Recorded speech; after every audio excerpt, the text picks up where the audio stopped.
O tema dessa porção é a vida de Abraão, e nela aparecem os principais eventos da sua jornada. Um dos mais belos, na minha opinião, é a história da destruição da cidade de Sodoma e Gomorra e como Abraão ora intercedendo pelo bem das cidades.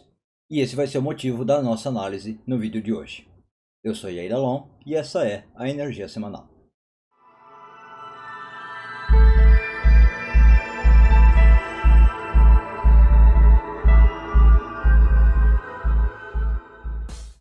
Muita gente acha que os pecados de Sodoma e Gomorra têm a ver com alguma questão sexual, né? Até porque o termo sodomia, por exemplo, em português, vem daqui, né? Seria a prática dos habitantes de Sodoma, e é usado nesse sentido, né, até os dias de hoje. Mas, na verdade, a narrativa bíblica em si não fala nada de questões sexuais, de que o povo lá de Sodoma e Gomorra faria, e descreve apenas como os habitantes de Sodoma tratavam os seus visitantes da cidade, né? Como é que eles lidavam com as suas questões de hospitalidade.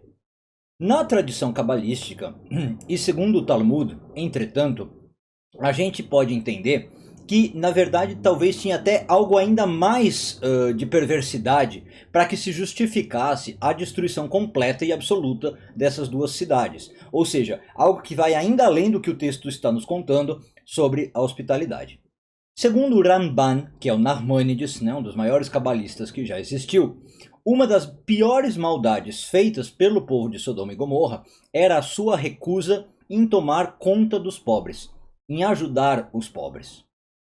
Bom, e aí com isso, para Kabbalah, a gente tem que os conceitos de hospitalidade e o conceito de cuidar dos pobres são conceitos muito relacionados, e ambos esses conceitos não são simplesmente uma questão de ser bom, né, de você fazer bondade, mas na verdade são conceitos que atingem a própria razão da nossa existência na Terra. O que isso significa? Segundo a Kabbalah, a humanidade foi criada, ou o ser humano foi posto nesta terra para santificar o nome de Deus. E isso é feito de vários modos, mas um deles é quando nós mesmos nos tornamos deuses, por assim dizer, e nós nos assemelhamos, portanto, ao Criador, imitando tantos atributos divinos quanto nós pudermos na nossa vida. E aí, quando a gente ajuda uma pessoa, seja com hospitalidade, né, a gente recebe ela em casa, seja suprindo as suas necessidades, repare que nos dois casos é uma ajuda, a gente está, na verdade, manifestando, segundo a Kabbalah, um dos maiores atributos do Criador. E justamente é um atributo que a gente chama de Hesed, que a gente poderia traduzir aí como bondade. Tá? Bom, sendo assim, voltando com a ideia que eu falei, se uma nação, grupo ou cidade se recusa a cumprir as suas responsabilidades básicas nesta área, espiritualmente eles desistiram da sua razão de existir. E eles podem, portanto, literalmente serem varridos do mapa. Essa é a lógica que o Narmânides tem para chegar na conclusão da leitura bíblica. Nada mais lógico também, então, ou nada mais certo, do que fazer com que esta mensagem, né, de ajuda aos outros, hospitaleiro e de pobres, seja transmitida na história de Abraão, que foi, como a gente sabe, a personagem que mais personificou as características de Hesed, né, essas características de bondade que eu estou tratando aqui.